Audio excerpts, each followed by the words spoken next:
Widespread violence continues to grip Bangladesh amidst the student protests against quotas for government jobs.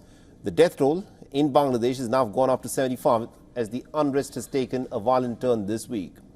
The protests have left a trail of complete devastation. The busy streets of Dhaka are deserted with burnt vehicles and bricks strewn across the roads.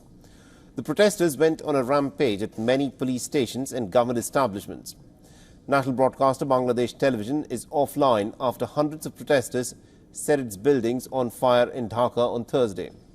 There is a complete internet and telecom shutdown that has taken effect in a move to curb the violence.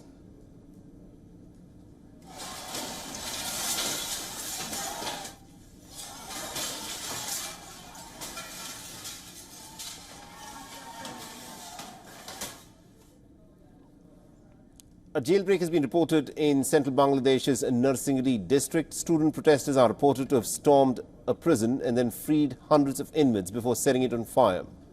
Earlier, angry protesters also took to the streets in a few pockets of the country ahead of the pro-government counter-demonstrations after midday prayers.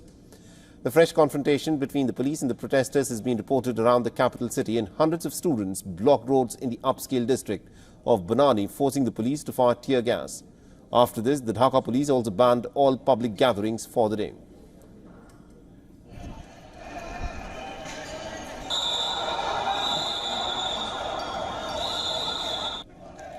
The India-Bangladesh border has been calm amidst the fresh violence. People have ever crossed the border in Agartala, in India's northeast.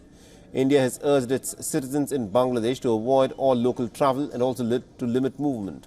The Indian High Commission in Dhaka is coordinating with the authorities in Bangladesh to provide adequate security to the students who are keen on travelling to India and those who are travelling back to Bangladesh.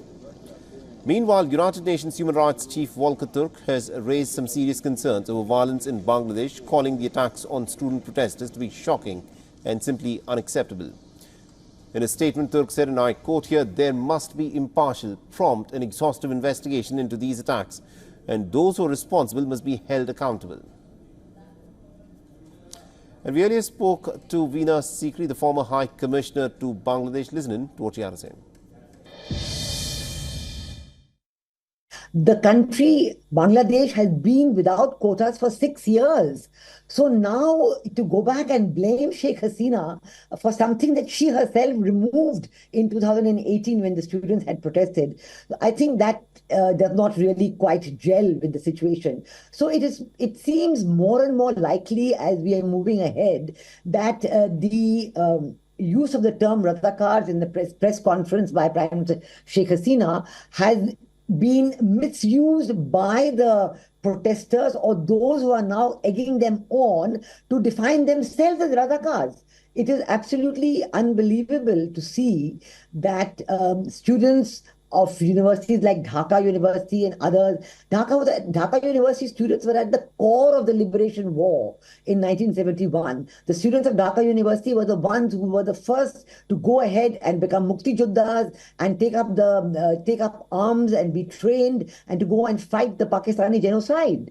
And to think that their descendants are now going to say that we are Razakars, it is really something quite unbelievable. It looks much more as though they are being instigated to be so. For all the latest news, download the WION app and subscribe to our YouTube channel.